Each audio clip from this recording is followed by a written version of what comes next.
todos, en el vídeo de hoy nos toca aprender cosas sobre los ríos de España.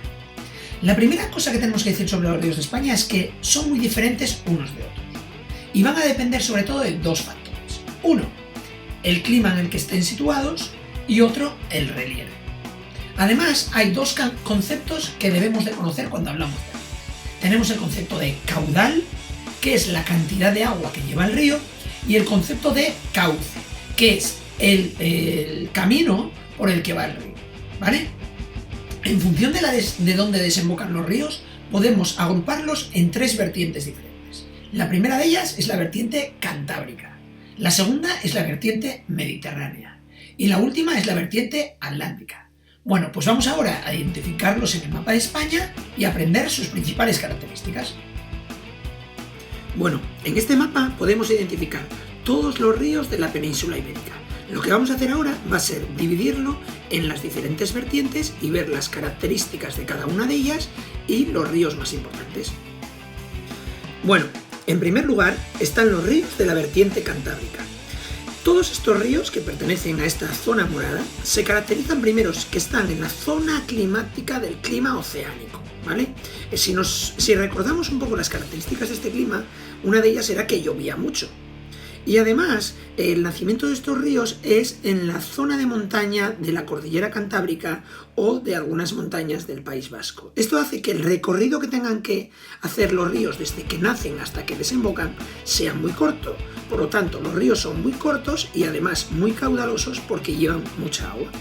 Tres ríos de ejemplo, pues aquí tenemos en Asturias tenemos el río Navia y el río Nalón, y en el País Vasco tenemos el río Nervión.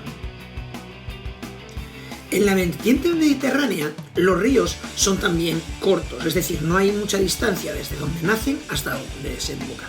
La principal diferencia es que en el clima mediterráneo, si nos acordamos, llovía muy poco, por lo tanto van a tener muy poco caudal. Vemos esos ríos que son cortos y además van a tener poco caudal, ¿vale?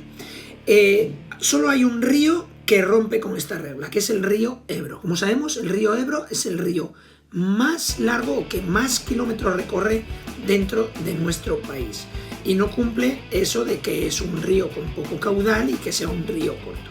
Otros ejemplos de ríos de esta vertiente pues están el río Ter, el río Llobregat, estos dos están en Cataluña. Luego tenemos el río Júcar, que está en la Comunidad Valenciana, el río Segura. Bueno, pues aquí tenemos un ejemplo de la vertiente mediterránea. Y por último, tenemos todos los ríos de la vertiente atlántica, que es toda esta zona verde que tenemos aquí. Vamos a diferenciar dos zonas. Unos, los ríos que atraviesan la península, pues son el Duero, el Tajo, el Guadiana, el Guadalquivir. Son ríos muy largos y son caudalosos. ¿Por qué caudalosos? Porque sus aguas se nutren de otros ríos cortitos que son afluentes de estos, ¿vale? Por otra parte, tenemos otros ríos que son los que desembocan al océano Atlántico, en la zona norte, que son cortos y caudalosos. Son cortos porque su recorrido desde su nacimiento hasta su desembocadura es corta y además son caudalosos porque muchos de ellos nacen en esa zona de Galicia donde hay montañas y hace que, como también pertenecen al clima oceánico, pues que llueva mucho. Un ejemplo de este río es el río Miño. Pues espero que este vídeo os haya gustado y que hayáis aprendido mucho sobre los ríos de España. ¡Adiós!